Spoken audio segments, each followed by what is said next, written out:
Welcome, everyone. Good morning, good afternoon. My name is Kate. I am the Manager of Market Support and Partnership Development here at BC Council for International Education. I'm really excited to have all of you here today on what I hope would be an informative session on South Korea's international education sector. And I want to thank you so much for joining us during such a busy time for everyone. Before we get started, it is important that I acknowledge that at BCCIE, we live and work on the unceded traditional territories of the Coast Salish peoples of the Moose, Guam, Squamish, and Tsleil-Waututh nations. Because we have two speakers today, we're going to have two rounds of Q&A sessions. So the first one will be in between the two presentations, and we'll have it for about 10 to 15 minutes. There will be another one until the end. So please feel free to type your questions using either the chat box or the Q&A function. And there's no need to wait until the end, as my colleague Nali and myself will be monitoring the questions and also facilitate as needed. In addition, if you have any technical issues or need any support, please also let us know, and we will be happy to assist with that as well. So now, before I introduce our speakers today, I want to emphasize that at today's session, we might not be able to answer all the questions, but we will do our best to address them and also hopefully to provide some useful resources for our audience today. So for today's webinar, we will have Sohee Park, Trade Commissioner overseeing education from the Canadian Embassy in Seoul, and also Idania Riley, Consular and Migration Program Manager, also from the Canadian Embassy in Seoul. Now I would like to invite them, and also, Sohee, I guess I will pass this over to you.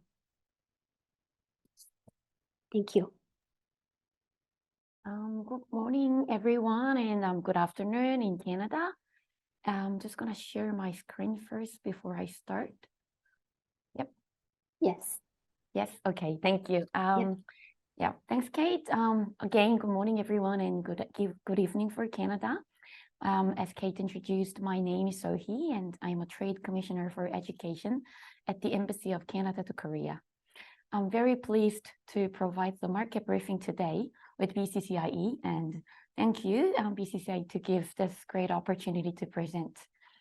And I'm very happy that to see everyone here with your strong interest in the Korean market. So here are the topics I will be covering today. So first, I'm going to start with a brief overview on Korea, explaining the meaning of education, and I'm going to go into more details about the market itself. I'll be sharing some useful stats and giving you recent updates on what has been happening in the Korean education sector. And I'm sure most of you are already familiar with Korea, but I guess we still have people who are new to this market. So I'll start with this slide to give you some general information about the country. Just quickly go through the table and would like to make some points that you should keep in mind. As you can see, Korea has population around 52 million, and being the world's 13th largest economy, Korea is a developed country, and many parents have the financial means to send their kids abroad. One thing I want to note here is the birth rate, because Korea's birth rate has dropped to a new record low of 0.65% in the fourth quarter of 2023. This figure, even down from the previous year's average of 0.72%, it shows that this country is now struggling with rapid aging and a fast declining birth rate. Many young people here decide to postpone or give up on getting married or having babies in line with changing social norms and lifestyles, as well as facing high home prices, a tough job market, and an economic slowdown. This is going to result in many societal and economic problems, such as labor shortages, declining student population, school closure, and pension system. Some experts say that Korea may have to rely on immigration to boost the population like Canada. Just let me explain what education means in this country. From this graph, you're going to notice that Korea is one of the most educated countries among all OECD members.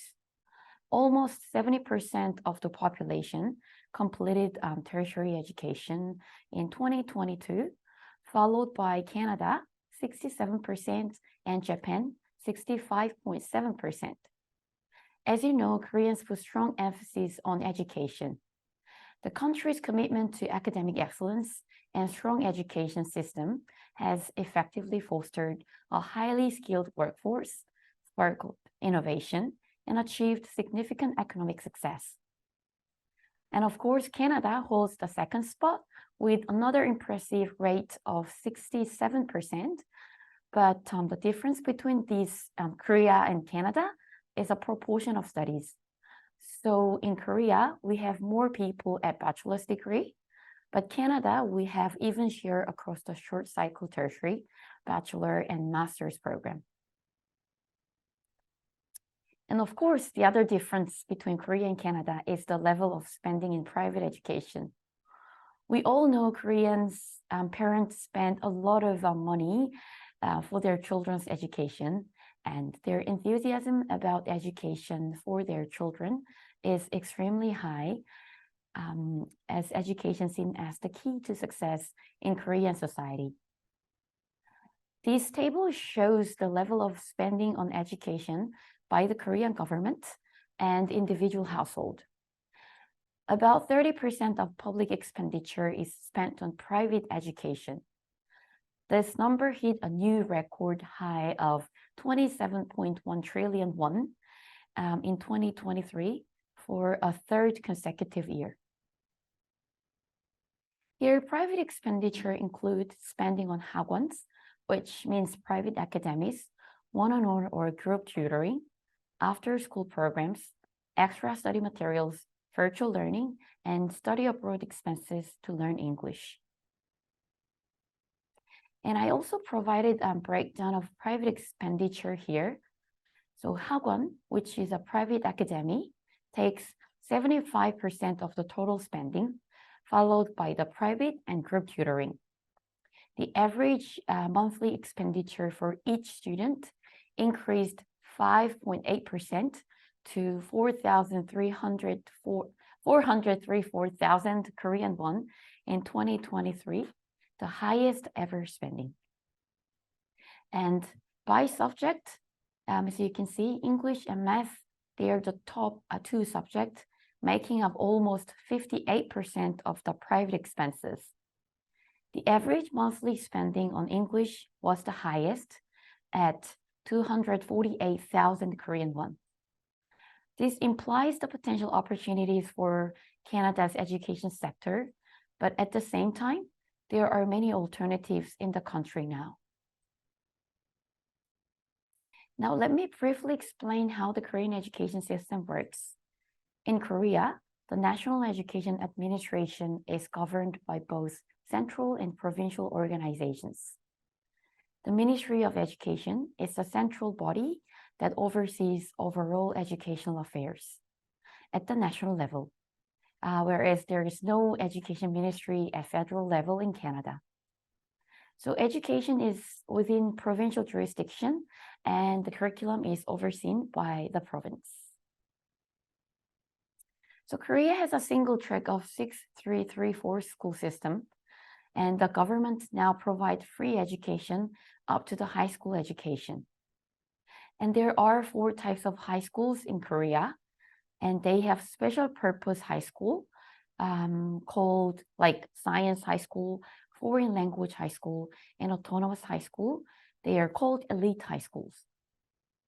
On November 2019, the Ministry of Education in Korea actually announced that they're going to close the elite high schools by March 2025 to improve fairness in the education system. However, the government recently decided to maintain them, so there's going to be no change at this point.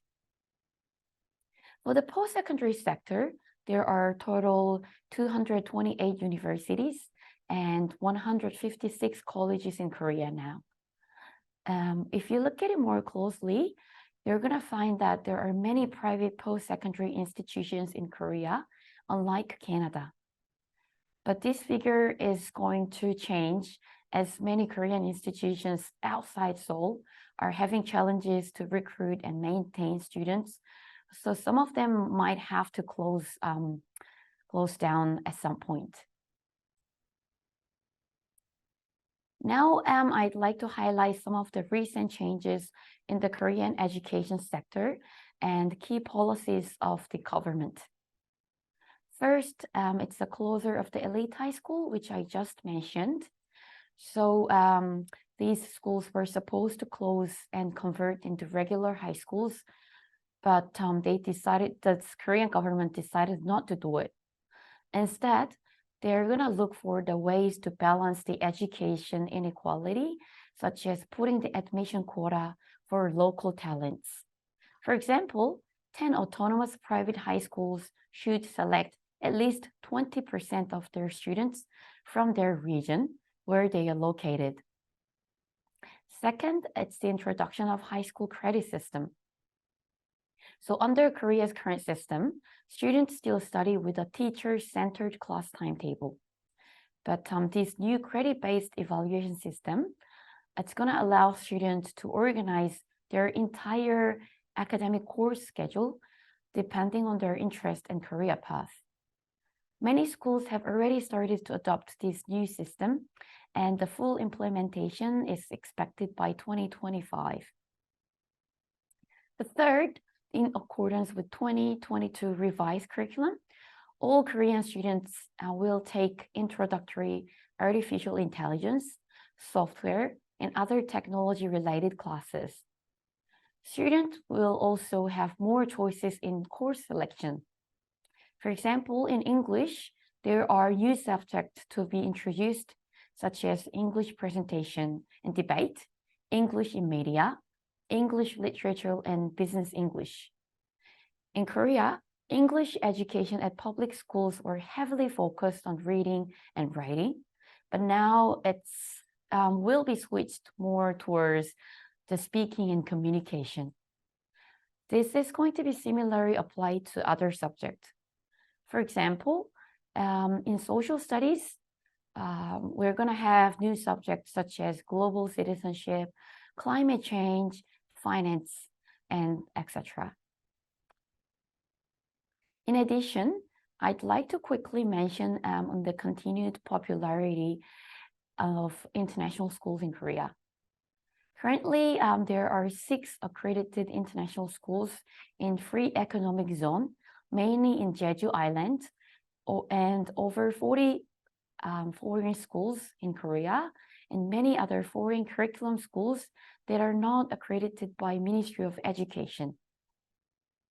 International school is an alternative for studying abroad, as it provides good English education without leaving the country.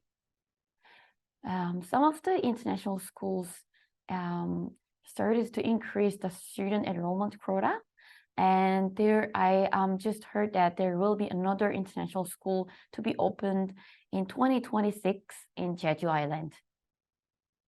Also, there is growing interest in IB program in Korea. IB programs are normally provided at international or foreign schools in Korea, but provincial offices of education here started to introduce IB program even in public education since 2018. So each province has chosen IB tests or pilot schools and started running classes. For now, high schools are excluded, except 2 schools, one in Jeju and one in Daegu. But provincial ministries suggest that only elementary and secondary schools should be applied first due to the budget and limited number of universities recognizing IB curriculum in Korea. But the Korean Ministry of Education is planning to expand the IB program offerings within the country. So it is expected that more public schools will adopt the IB programs, and likewise, more local universities will accept the IB program for the entrance in coming years. Now, I'd like to focus on post-secondary education. Korean universities, because of this aging population, is facing biggest challenges at the moment. The college and university enrollment has been decreasing since 2011, and they experience student shortage and financial difficulties, especially the private institutions that are regarded less prestigious and located in small towns. The recent article reported that 98% of colleges outside the capital region were unable to fill their admission quota for 2024.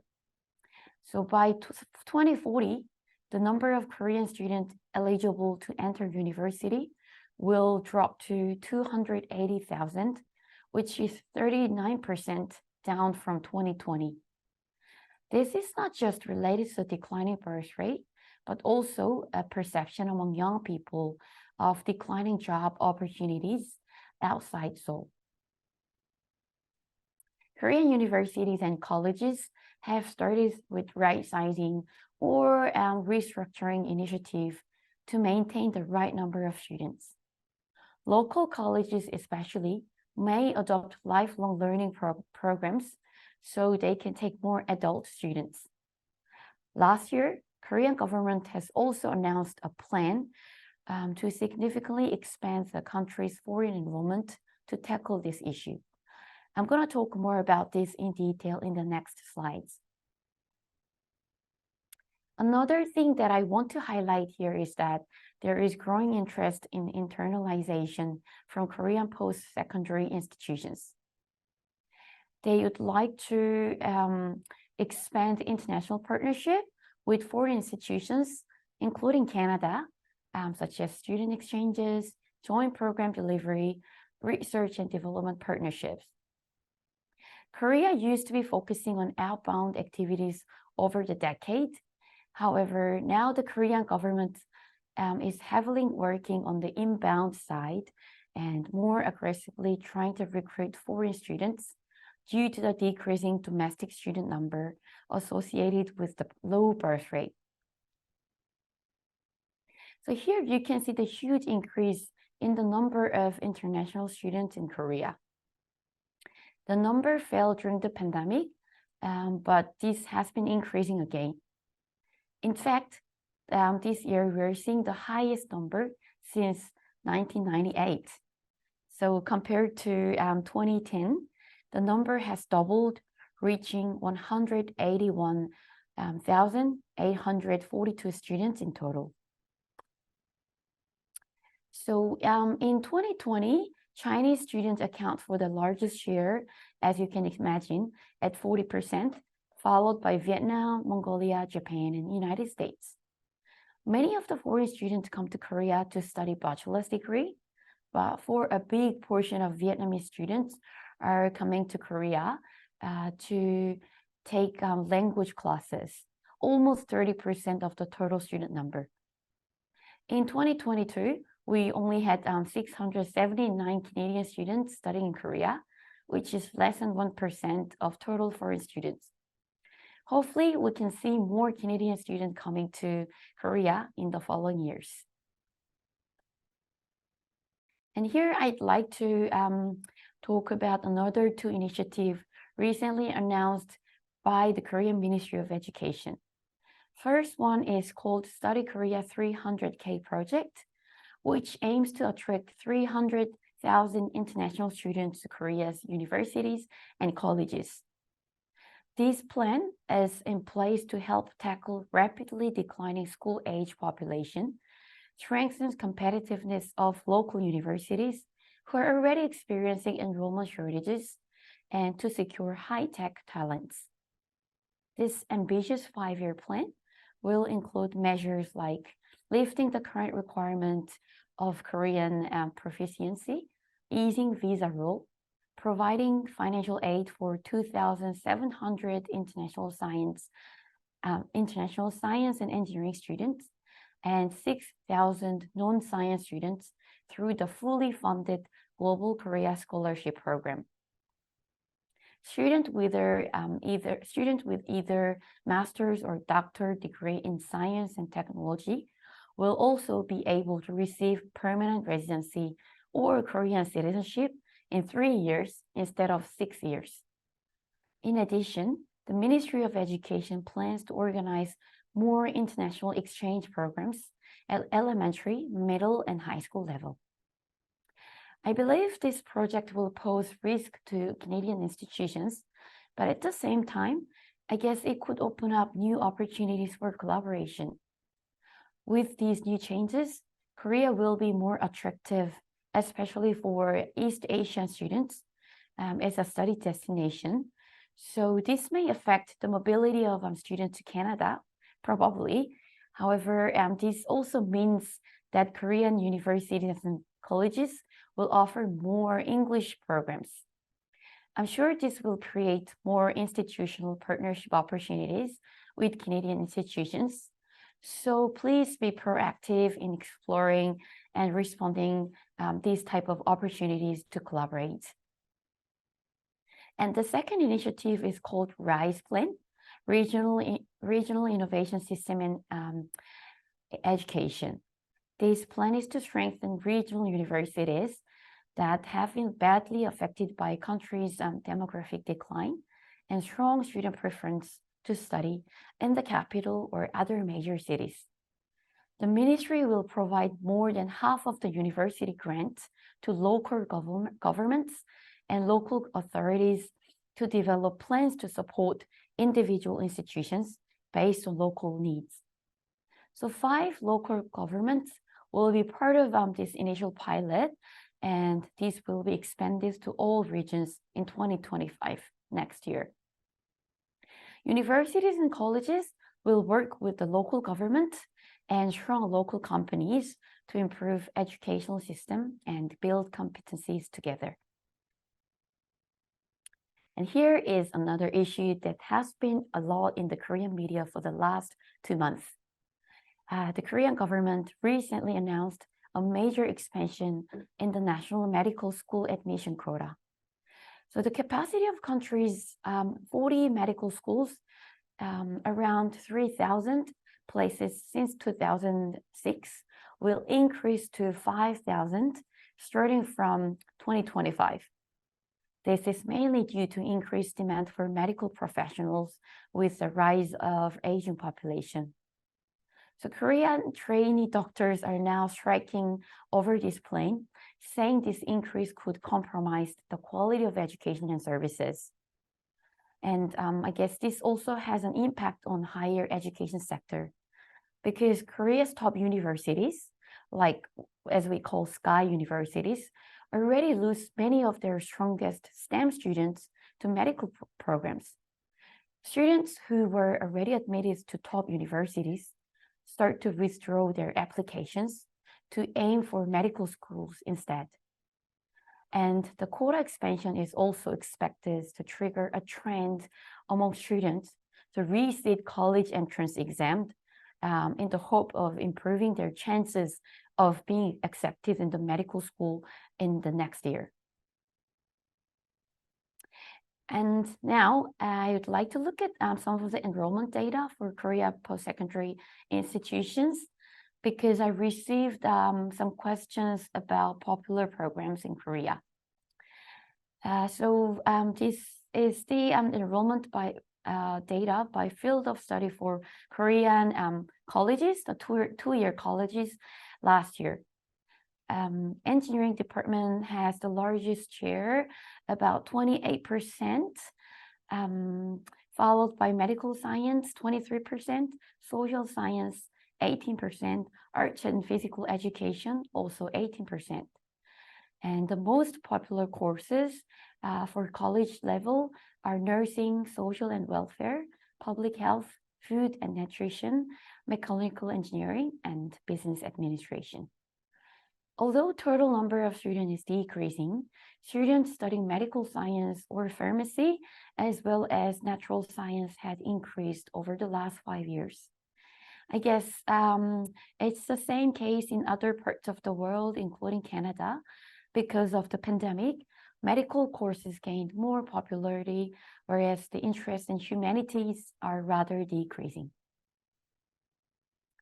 And this is the enrollment data for university, the four-year university.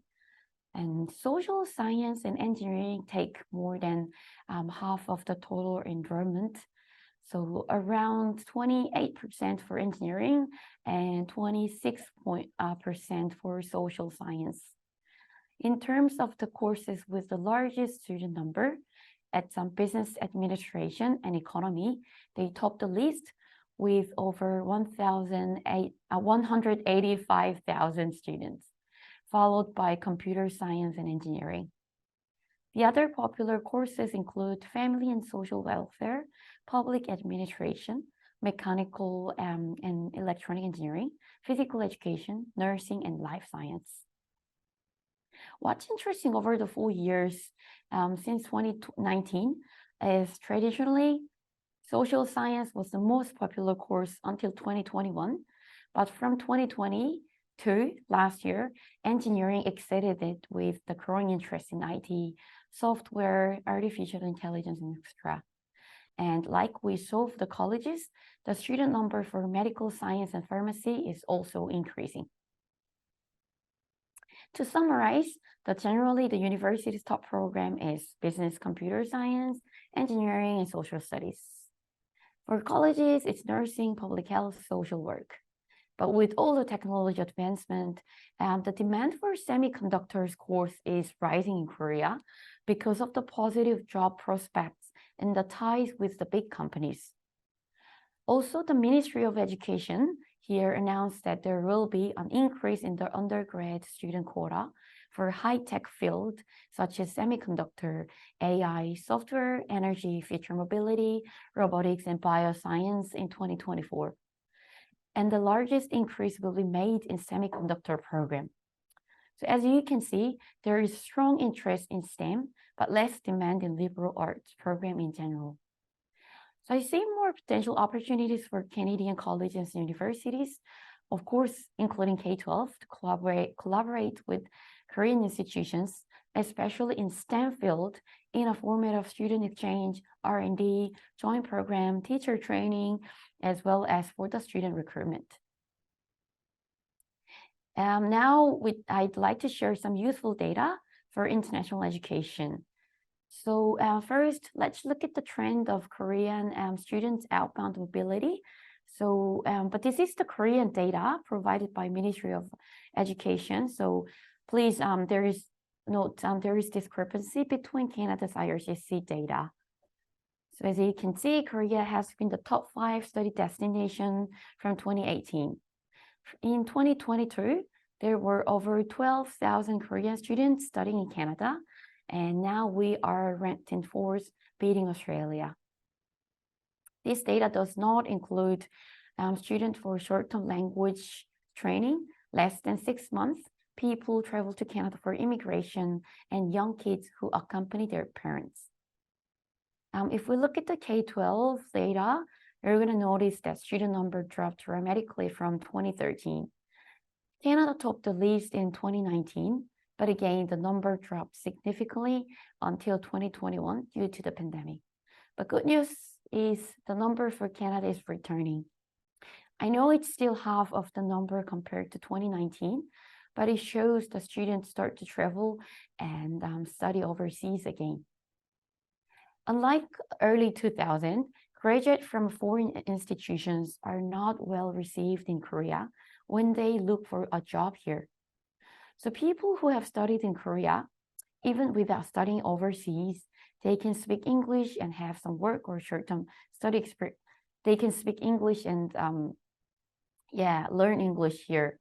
So it's not regarded as much as before. If we look at the breakdown of K-12 data more closely, Canada is particularly popular at elementary school. United States is more popular at middle school, high school level, which implies that students aiming Ivy League or the other top United States universities tend to choose the United States, while students choosing Canada tend to aim the Korean universities or Canadian universities. And let's look at the trend for post-secondary level. So after the peak in 2011, the total number of Korean students has slowly decreased with some ups and downs. Some of the reasons include establishment of international schools and the growing perception that foreign degrees are not appreciated as much as before. When Korean students return home to get jobs after completing their studies abroad, they faced challenges, realizing that they lack local connections to get a job. And here you can see major competitors to Canada in terms of post-secondary education sector. China and United States are the top destination, but you can see even for them, the number has been falling from 2017 to 2022. Canada is the fourth largest study destination, taking up around 8.8%. So far, we have reviewed the data for the Korean Ministry of Education. So we're going to have a quick look at the Canada's IRCC stats. Korea was the fifth largest student sourcing country to Canada in 2022, but now it's sad to say, but we are now 10th largest as of 2023. Until 2019, Korea was consistently ranked third. As you know, Korea is an established but mature market, which maintains steady number. Still, there are potential to grow in every subsector because of the continued interest in English education, even from early childhood, and increase of middle income, one-kid families. And if you look at other countries, of course, Philippines is growing so fast, as well as Nigeria, Iran, and Nepal this year. And this is the breakdown of the number of study permit holders for Korea by the level of study. If you see the trend from 2014 to 2023, all the sectors started to decrease after the pandemic. And from 2019 to 2023, in particular, you're gonna notice a large drop in language training as well as colleges. K-12 is a traditionally strong sector, and it seems like we are kind of starting to rebound, but the number is not like before. Interestingly, the number of university students had gone up over the last 4 to 5 years. In 2023, out of 15,930 Korean students, 31% was enrolled in K-12, either primary or secondary school, 26% colleges, and 31% for universities, which make up 57% in total for post-secondary sector. For language training, it was 11%.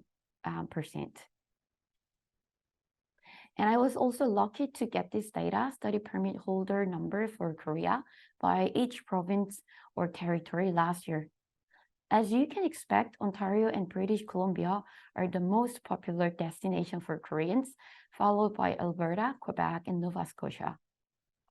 And in terms of subsector, British Columbia was most preferred province with over 2,300 K-12 students, whereas Ontario is stronger in post-secondary sector, including colleges and universities. So here are some of the opportunities, challenges for Canadian institutions. I think I already mentioned many of them in the previous slide. So instead of going through each of them, I'm just going to add one more point while you're reading this page. So now in Korea, like I said, the degree from like a renowned overseas university or good English language skill itself is not valued as much as before, but work experience or career-related training in foreign country is still seen as competitive advantage to secure full-time employment after they finish their studies. So other than just focusing on English language program, please consider diversifying your program in addition to the ESL program. For example, if you have your summer camps or short-term English program, please consider combining the program with specific curriculum, such as artificial intelligence, engineering, gaming, esports, or animation. If you can arrange some site visits or excursions to the companies or research institutes, university labs, that will be even better. I think showcasing what Canada is capable and linking it with education is very important. And I have some general tips to be successful in the Korean market. So firstly, with branding, Korea is very demanding and brand-oriented market. It's known as the speed and power of the referrals, information that flow by word of mouth. I know it's going to take some time, but it's an established and very stable market. So please try to keep connecting with students, local partners, such as agents and students. And please consider both online and offline promotions. And social media marketing is like same in everywhere, but very important. And I have received a question on the most popular social media in Korea. And I would say Naver is the dominant platform with about 70% of market share. And Korean people refer to information on Naver blog pages. Korean agents also use Naver blogs to upload information on the foreign education institutions. And now many people also look at YouTube videos. So another idea is to, when you work with your partner agent, you can consider record an interview video to explain your school and talk about your school or student experiences like testimonial. And I understand many young people now like to watch like short, like reels or vlog type of video where they can show their daily like life, including school campus, meals, like classroom, etc. So probably you can consider these type of videos. And secondly, if you're working with agents, there is high employee turnover rate in this field. So maintaining up-to-date list of agent and training, it's very, very challenging. So there are so many institutions in the education sector. So if you want to keep the relationship with them, you should try harder to stay connected by visiting them. And if you want the updated agent list, please contact me after the presentation.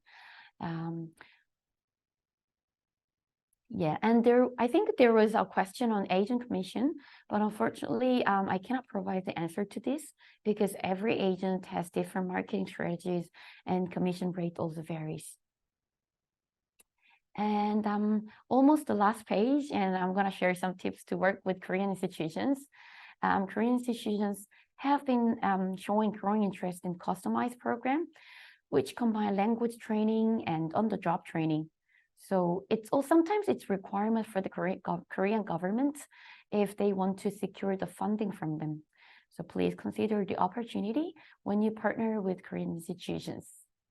And as for the Canadian colleges and universities, as you know, Korean universities are looking for two-way exchanges.